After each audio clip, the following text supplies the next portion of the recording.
නමෝ බුද්දාය. මගේ නම සෙවුනි ආනන්දකේ. මගේ අක්ක සිතුමි ආනන්දකේ. අපි ඉන්නේ ලංකාවෙන් ගොඩාක් ඈත එංගලන්ත ඔක්ස්ෆර්ඩ් වල. අපිට අපේ අසපුවේ පින්වත් ස්වාමීන් වහන්සේලා භාග්‍යවතුන් වහන්සේ ගැන කියලා දෙනවා. ඒ වගේම කුසල් අකුසල් හොඳ නරක පින් පව් ගැන කියලා දෙනවා. අද මම අපේ පින්වත් ස්වාමීන් වහන්සේට අපි හැමෝම වෙනුවෙන් ධර්ම දේශනාවක් කිරීමට ගෞරවයෙන් ආරාධනා කරනවා. තෙරුවන් සරණයි. නමෝ බුද්දාය. සත්තු ගුහායන් බහුනාභිචන්නෝ තිට්ඨං නරෝ මෝහනස්මින් පගල්හෝ දුරේ විවේකාහි තථා විධෝසෝ කාමාහි ලෝකේනහි සුප්පහායා බොහෝ දේවල් වැසී තිබෙන මේ ජීවිත ගුහාව තුල රැවටීමෙන් රැවටීමට පත්ව ඇලී සිටින කෙනා එලෙසින් කල් ගෙවනා විට ඔහුට විවේකයක් නොමැත. කාමය ලොව තුල පවතින සුළුවෙන් අත්හල නොහැකිය. නමෝ බුද්ධාය. හැම දිනාටම තෙරුවන් සරණයි. අපගේ ගුරු දේවෝත්තම පින්වත් ලොකු ස්වාමීන් වහන්සේට අප හැම දිනාගේ নমස්කාරය වේවා. සාදු සාදු සාදු. ගරුතර මහා සංඝරත්නයන් අවසරයි. ශ්‍රද්ධාවන්ත පින්වත්නි, බුදුරජාණන් වහන්සේ වදාළේ උතුම් සද්ධර්මයේහි විශේෂිත වූ දහම් කොටසක් තමයි අපි මේ දහම් වැඩසටහනෙන් ඉගෙන ගන්නේ. එක්තරා අවස්ථාවක බුදුරජාණන් වහන්සේ සවැත් නුවර වැඩ සිටිද්දී පිණ්ඩෝල භාරද්වාජ මහරහතන් වහන්සේ උදේනි රාජධානියේ එක්තරා වනාන්තර ප්‍රදේශයක වාසය කළා. ඉතින් උන්වහන්සේ උදේනි රජුරුවන්ගේ තිබුණු උද්‍යානයේට දවල් කාලේ විවේකයෙන් ගත කරන්නට වැඩම කළා. වැඩම කළා උන්වහන්සේ ඒ ගහක් සෙවණක වැඩ සිටිද්දී රජුරුවත් ඒ අවස්ථාවේදී පැමිණලා හිටියා උද්‍යානයේට විනෝද වීම සඳහා. ඉතින් ඒ රජුරුවන් මත්පැන් පානය කරලා ටික වේලාවකින් එක්තරා දාසයෙකුගේ ඇකෙහි හිස තබාගෙන රජතුමාට නිින්ද ගියා. ඉතින් එතන හිටපු අනිත් අන්තఃපුර කාන්තාවන් වටපිට බලනකොට දැක්කා පිණ්ඩෝල භාරද්වාජ රහතන් වහන්සේ ගහක් මුල භාවනා කරමින් සිටිනවා. ඒ දැකලා ඒ කාන්තාවන් පිරිස පිණ්ඩෝල භාරද්වාජ රහතන් වහන්සේ ළඟට ගිහිල්ලා දහම් කරුණු විමසුවා. ඉතින් ඒ රජුරුවන් හිස තබාගෙන හිටපු ඒ කාන්තාව වටපිට බලනකොට දැක්කා අනිත් කාන්තාව පිරිස ශ්‍රමණයෙක්ගෙන් බණ අහනවා. ඒ වෙලාවේදී අර කාන්තාවට ඊර්ෂ්‍යාවක් ඇති වෙලා රජතුමාව නැගිට්ටුව කකුල හොලවලා. රජතුමාට කිව්වා, අන්න බලන්න රජතුමනි, අර ශ්‍රමණයෙක් හිස මුඩු කරපු අර ශ්‍රමණයා ඔබතුමාගේ අන්තఃපුර කාන්තාවන් පිරිස ඒ ශ්‍රමණයාගේ පැත්තට හරව ගන්නයි හදන්නේ කියලා රජුරවන්ට කීලම් කිව්වා. ඉතින් රජුරව හොඳට බීලා හිටියේ මත්පැන් පානය කරලා. රජුරව මොකද කරේ? කලබල වෙලා ඉක්මනට වටපිට බැලුවා. බලනකොට දැක්කා ගහක දිමිගොටුවක් තිබෙනවා. ඉතින් දැකලා මේ රජුරව මේ දිමිගොටුව කඩාගෙන වේගෙන් දුවගෙන ගියා රහතන් වහන්සේගේ ඇඟට දාන්න, දඬුවම් දෙන්න. ඒ වෙලාවේදී රහතන් වහන්සේ ඉක්මනින් 이르දි සමාපත්තියට සමවැදිලා 이르දි බලයෙන් උන්වහන්සේ ජේතවනාරාමයට වැඩම කළා. පොළොවේ කිමිදිලා. ඉතින් රජුරෝ කලබල වුණා එකපාරටම ඇයි මේ කොහොමද එහෙම වුනේ කියලා.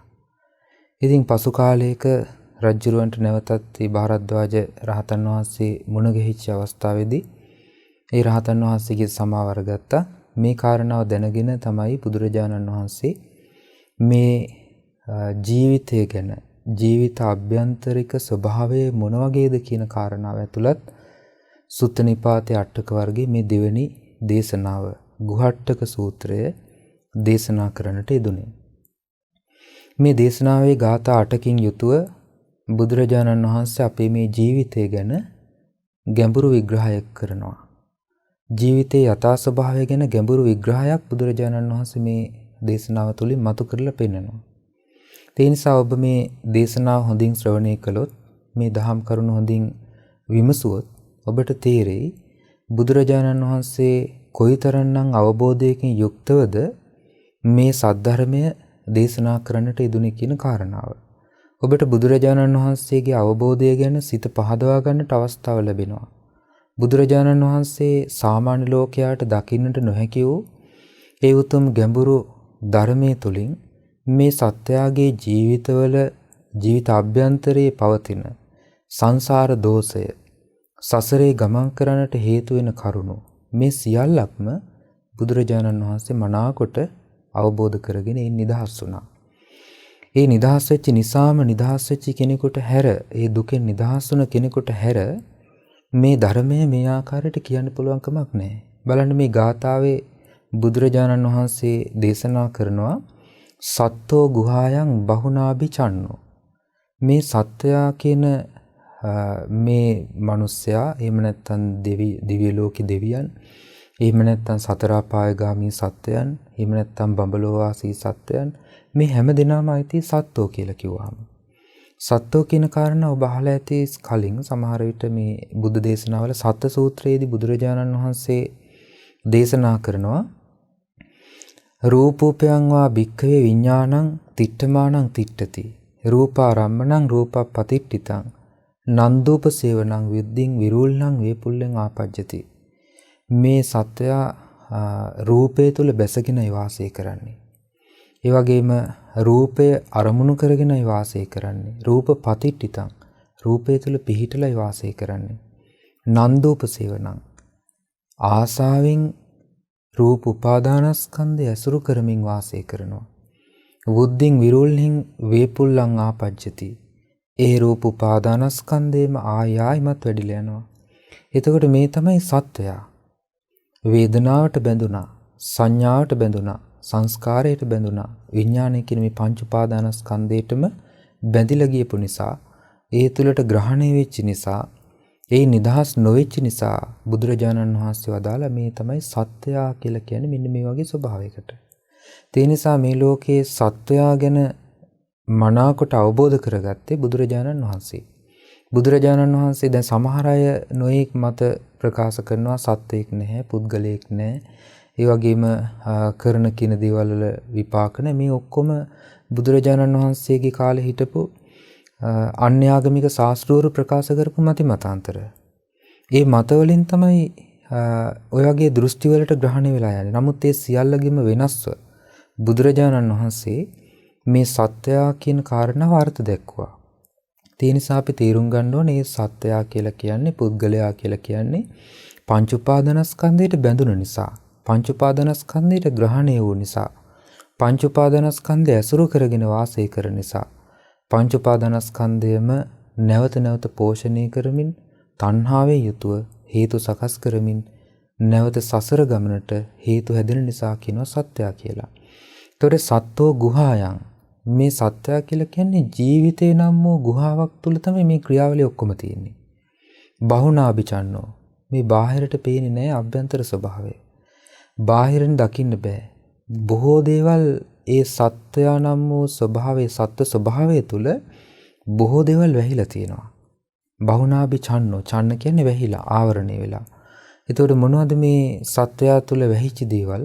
බාහිරට නොපෙනෙන සාමාන්‍ය අපි ගත්තාම හොඳට සංවර බව, ඊළඟට රූප ස්වභාවය, එතකොට මේවා තිබුණා කියලා සත්‍යයාගේ පුද්ගලයාගේ සැබෑ ස්වභාවය ඒකෙන් මනින්න පුළුවන් කමක් නැහැ. එතකොට භාග්‍යතුන් වහන්සේ දේශනා කරන්නේ මේ ජීවිත ගුහාව තුළ නොයෙක් දේවල් වැහිලා තියෙනවා. මොනවද ඒ වැහිලා තියෙන දේවල්? බහුකේ කිලේසේහි ඡන්නෝ. බොහෝ කෙලෙස් වලින් වැහිලා තියෙනවා. මොනවද ඒ කෙලෙස්? රාගේන රාගය, දෝසේන ඡන්නෝ ද්වේෂයෙන් වැහිලා ගිහිල්ලා, මෝහේන ඡන්නෝ මෝහෙන් වැහිලා ගිහිල්ලා, ඊළඟට ක්‍රෝධේන ඡන්නෝ ක්‍රෝධයෙන් වැහිලා ගිහිල්ලා, උපනාහේන ඡන්නෝ මක්ඛේන ඡන්නෝ පලාසේන මේ කපටිකමින්, මායාවෙන්, ඉරිසියාවෙන්, මසුරුකමින්, ඊළඟට සටකපට බවින්, තම්බේන ඡන්නෝ තම්බ කියන්නේ දැඩි බව. ඊළඟට භාග්‍යතුන් වහන්සේ වදාරනවා සාරම්භේන මානේන අතිමානේන මදේන පමාදේන සබ්බ කිලේසෙහි සබ්බ දුච්චරිතේහි සබ්බ දරතේහි සබ්බ පරිලාහෙහි සබ්බ සන්තාපේහි සබ්බා කුසලාභි සංකාරේහි සියලු අකුසල සංස්කාරයන්ගෙන් ඒ වගේම සියලු දැවිලි වලින් මේ සියල්ලගෙන්ම වැහිලා තියෙනවා. ඡන්නෝ වැහිලා, උච්චන්නෝ මනාකොට වැහිලා. ඒ කියන්නේ හොයාගන්න බෑ. දැන් බලන්න අපි අහලා තියෙනවා බුදුරජාණන් වහන්සේ පෙස්ස කියන ඇතුන් দমনය කරන කෙනාට බුදුරජාණන් වහන්සේ දේශනා කරනවා. ඒ අවස්ථාවේදී පෙස්ස ප්‍රකාශ කරනවා භාග්‍යතුන් වහන්සේ මේ ඇතුණන් මේ සත්තු හොඳටම තමන්ගේ ස්වභාවය ප්‍රකට කරනවා. නමුත් මිනිස්සයා ඒ ස්වභාවය ප්‍රකට කරන්නේ නැහැ. එතකොට බුදුරජාණන් වහන්සේ අනුත්තරීය ක්‍රමයකින් මේ සත්‍ය දමනය කරන්නේ. ඒ අනුත්තරීය ක්‍රමය තමයි බුද්ධ වචනය. මේ ලෝකේ සත්‍ය ප්‍රකාශ කිරීම. එතකොට මේ සත්‍යයට විවෘත වෙච්ච කෙනාට පමණයි තමන්ගේ අකුසලය මනාකොට හඳුනාගෙන අකුසලයේ ප්‍රහාණය කිරීම පිණිස වීරියක්, කැපවීමක්, උත්සාහයක් දරන කෙනෙකුට පමණයි මේ වැහිච්ච භවෙන් නිදහස් වෙලා හැබෑවටම ජීවිතය අවබෝධ කරගන්න ලැබෙන්නේ. එහෙම නැත්නම් ජීවිතය අවබෝධ කරගන්න පුළුවන්කමක් වෙන්නේ නැහැ. වැහිච්ච ජීවිතේ වැහුණ කෙනෙකුට, ඒ කියන්නේ ජීවිතයේ තමන්ගේ යථා ස්වභාවය ප්‍රකට නොකරන කෙනෙකුට සත්‍යයක් දකින්න බෑ. ඒකිනා කපටිකමින්, මායාවෙන්, වංචාවෙන්, ඊළඟට දැඩි බවෙන්, ඊළඟට මසුරු බවෙන් මේ ආදී නොයේ අකුසලයන්ගෙන් වැහිච්ච සත්‍යයා ඒ මුළුමනින්ම අකුසලයන් නිරුද්ධ කරලා දෙන්නේ බුදුරජාණන් වහන්සේගේ ධර්මයෙන්. ඊළඟට තිට්ඨං නරෝ මෝහනස්මින් පගාල්හෝ. ඒ වගේ මේ පුද්ගලයාගේ තවත් ස්වභාවයක් තමයි මෝහයෙන් ආවරණය වෙලා මෝහය තුලම වාසය කරනවා. ඒ වගේම ඒක ප්‍රකට වෙන එකක් නෙමෙයි. ඒක අභ්‍යන්තරික ස්වභාවයක්. භාග්‍යතුන් වහන්සේ දේශනා කරපේ කාරණා මේ විදිහටත් උන්වහන්සේ නොඑක අවස්ථාවල පෙන්ලා දීලා තිනවා. සම්ති භික්කවේ චක්කු විඤ්ඤය රූපා ඉට්ඨා කාන්තා මනාපා පිය රූපා කාමූප සංහිතා රජනීයා තංචේ බික්ඛු අභිනන්දති අභිවදති අජ්ජෝසාය තිට්ඨති. ඒ කියන්නේ මෙතන මේ ඇසින් දැනගන්න ප්‍රියමනාප රූපයන් තියෙනවා. ඊළඟට ප්‍රියමනාප ශබ්ද ආදී මේ පංච කාම අරමුණු තියෙනවා. ඉන්ද්‍රයන්ට ගෝචර වෙන අරමුණු තියෙනවා. කැමැත්ත උපදවලා දෙන. තංචේ බික්ඛු අභිනන්දති. ඒ කාරණා පුද්ගලයා මොකද කරන්නේ? ඒක සතුටින් පිළිගන්නවා. ඊළඟට අභිවදති කියන සතුටින් විතර්ක පහල කරනවා, කතා බස් කරනවා. අජ්ජෝසාය තිට්ඨති. ඒක ජීවිත අභ්‍යන්තරයේ පිහිටුවාගෙන සිටිනවා. ඒ ස්වභාවය. එතකොට මේකට කියනවා තිට්ඨං. පිහිටලා සිටින්නේ මොකේද එතකොට? කෙලෙස් සහිත භවයේ. ඒක ආවරණය වෙලා තියෙන කුමකින්ද? මෝහයෙන්, අවිද්‍යාවෙන්. යථා ස්වභාවය නොදැනීමෙන්. එතකොට බුදුරජාණන් වහන්සේ වදාළේ මේ ගාථාවේදී එහෙම මේ ජීවිත ගුහාව තුළ නොයෙක් අකුසලයන්ගෙන් ආවරණය වෙච්ච කෙනාට, මෝහයෙන් යට වෙච්ච කෙනාට දූරේ විවේකාහි තථා විදෝසෝ. ඒ කෙනාට විවේකයේ බොහොම දුරයි කියලා වදාලා. මොකද්ද විවේකයේ කියන්නේ පින්වත්නි? විවේකයේ කාරණා තුනකින් භාග්‍යතුන් වහන්සේ පෙන්ලා දෙනවා. ඒක පළවෙනි එක තමයි කාය විවේකය. කාය විවේකය කියලා කියන්නේ නිදහස් තැන්වල, හුදකලා තැන්වල වාසය කිරීම. ඊළඟට කටයුතු අඩු බව, කටයුතු අඩුව වාසය කිරීම. ඊළඟට නොයේක් කර්මාන්තයන්හි නොයෙදීම. ඒක තමයි කාය විවේකය. ධර්මය අවබෝධ කරගන්න ඕනේ කරනවා කාය විවේකයත්, චිත්ත විවේකයත්. ඊළඟට දෙවෙනි එක තමයි නීවරණයන්ගෙන් තොර වූ ස්වභාවයට කියනවා චිත්ත විවේකය කියලා. ඒ කියන්නේ කාමච්ඡන්ද, ව්‍යාපාද, තීන මිද්ද, උද්ධච්ච කුක්කුච්ච, විචිකිච්ඡාදී මේ නීවරණ ධර්මයන්ගෙන් තොර ස්වභාවයට තමයි බුදුරජාණන් වහන්සේ වදාළේ චිත්ත විවේකය. ඊළඟට ඵල සමාපත්තිය ආදී චිත්ත විවේකයයි.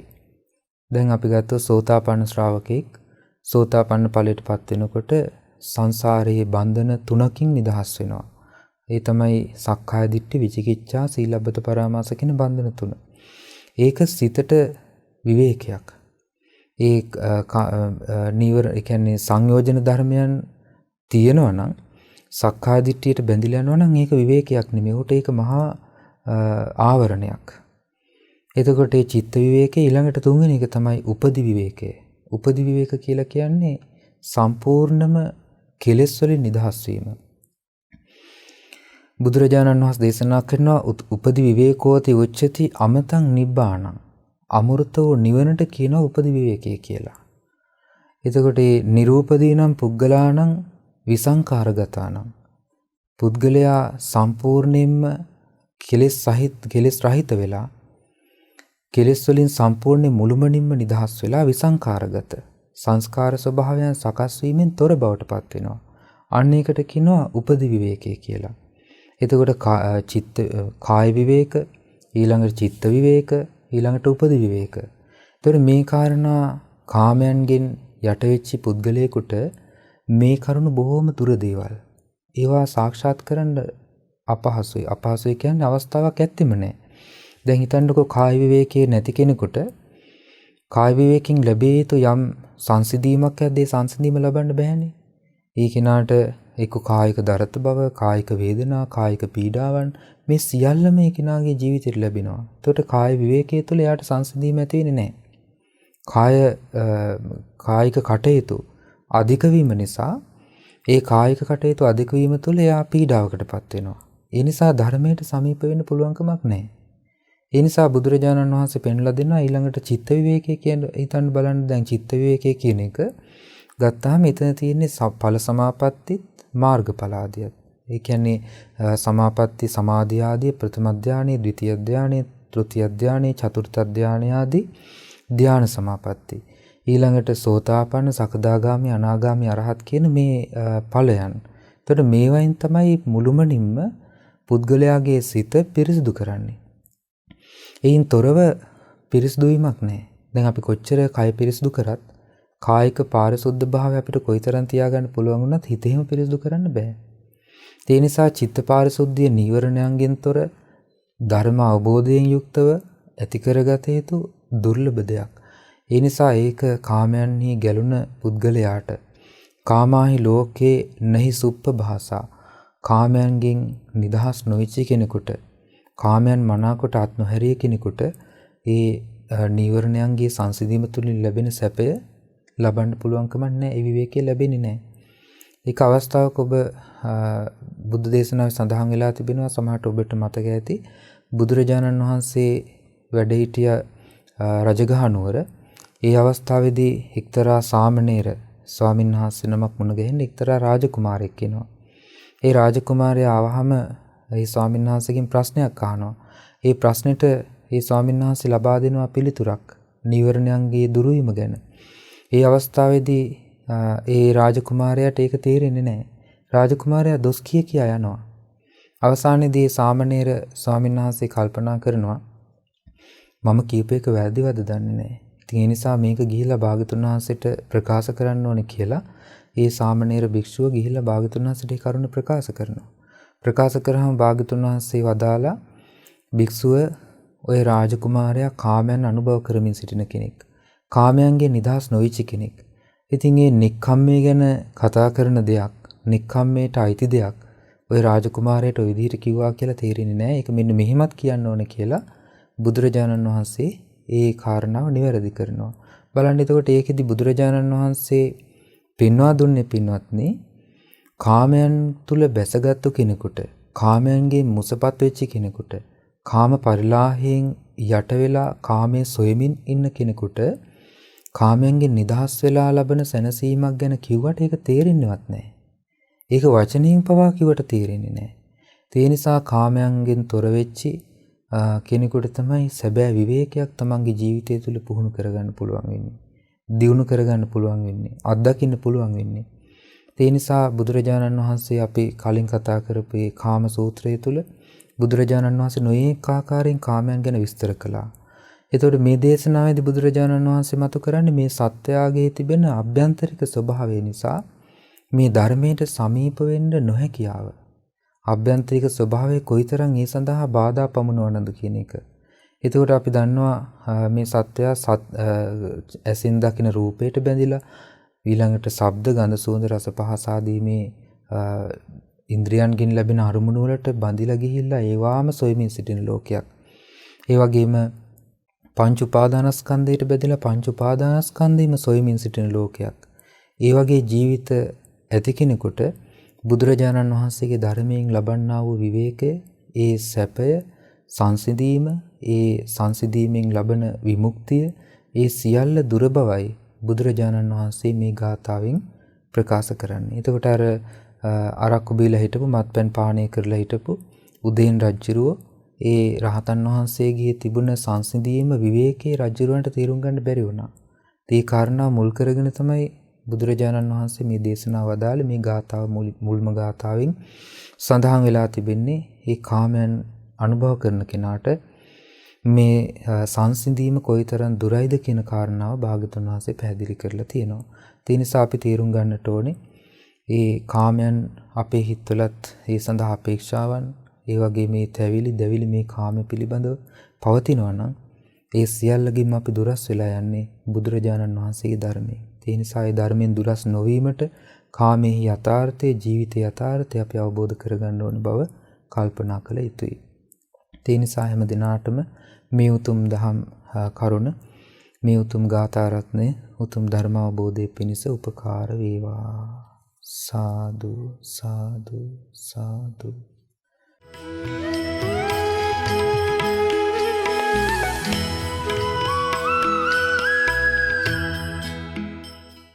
අද දින මෙතරින් එතරට උතුම් සදහම් දේශනාව සඳහා අනුග්‍රහය දරන්නේ එංගලන්තයේ පදිංචි පින්වත් සිතුම් සහ සෙවුනි ආරම්භගියේ දියණියන් ඇතුළු පවුලේ සියලු දෙනා විසින්. ඉතින් රැස් කරගත් සියලුම පුණ්‍ය ධර්මයන් අනුමෝදන් කරන්න බලාපොරොත්තු වෙනවා.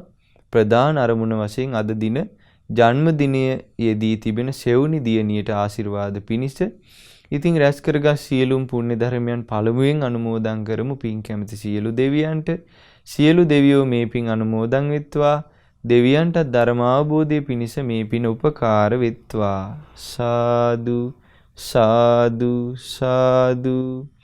ඒ වගේම අපගේ කල්යාණ මිත්‍ර වූ ගුරු දේවෝත්තම ලොකු ස්වාමින් වහන්සේට මේ පින අනුමෝදන් වෙත්වා. පින්වත් ලොකු ස්වාමින් වහන්සේට නිදුක් නිරෝගී සුවපත් භාවයේ චිරජීවනයේ පිණිස මේ පින උපකාර වෙත්වා. ධර්මාවබෝධයේ පිණිස මේ පින උපකාර වෙත්වා. සාදු සාදු සාදු. ඒ වගේ මිය පරලොව ගිය ගුණපාල ආරම්භගේ පියාණන්ට, ඊබට් රාජපක්ෂ පියාණන්ට, රත්නසූරිය මිත්තනිවරුන්ට පින් අනුමෝදන් කරන්න බලාපොරොත්තු වෙනවා. ඒ සියලු දෙනාට මේ පින් අනුමෝදන් වෙත්වා. ඒ වගේම දායකත්වයේ දරු සියලු පින්වතුන් නමින් නොඑක ආකාරයෙන් උපකාර කළ සියලු දෙනා නමින් මියගිය සියලු ඥාතීන්ට මේ පින් අනුමෝදන් වෙත්වා. පරලොව වශයෙන් ඒ සියලු දෙනා සුවපත් වෙත්වා, සැපවත් වෙත්වා. සංසාර දුකින් නිදහස් වීමට මේ පිනත් උපකාර කර ගනිත්වා. සාදු සාදු සාදු. ඒ වගේම විශේෂයෙන් සෙවුනි දියණියට, සිතුම් දියණියට පින් අනුමෝදන් කරනවා. සිතුමි දියණියට, එම පවුල්වල සියලුම දූ දරුවන්ට පින් අනුමෝදන් කරනවා. ඒ සියලු දෙනාට නිදුක් නිරෝගී සුවපත් භාවයේ පිණිස, චිරජීවනයේ පිණිස, ධර්මාවබෝධයේ පිණිස මේ පින උපකාර වෙත්වා.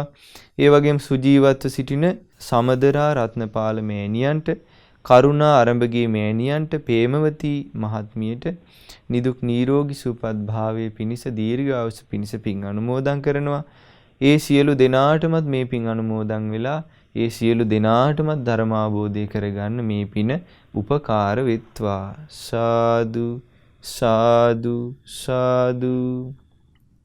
ඒ වගේම රැස් කරගත් සියලුම පුණ්‍ය ධර්මයන් දායකත්වයේ සැපයූ නන්නයිරුන් උපකාර කළ සියලු දෙනාටත් ඒ වගේ මහමුණා වාසී ලෝවාසී සියලු පින්වත් ස්වාමින් වහන්සේලාටත් අනගාരികා මෑණියන් වහන්සේලාටත් පැවිදි අපේක්ෂක සියලු දූපුතුන්ටත් මේ පින් අනුමෝදන් වෙත්වා.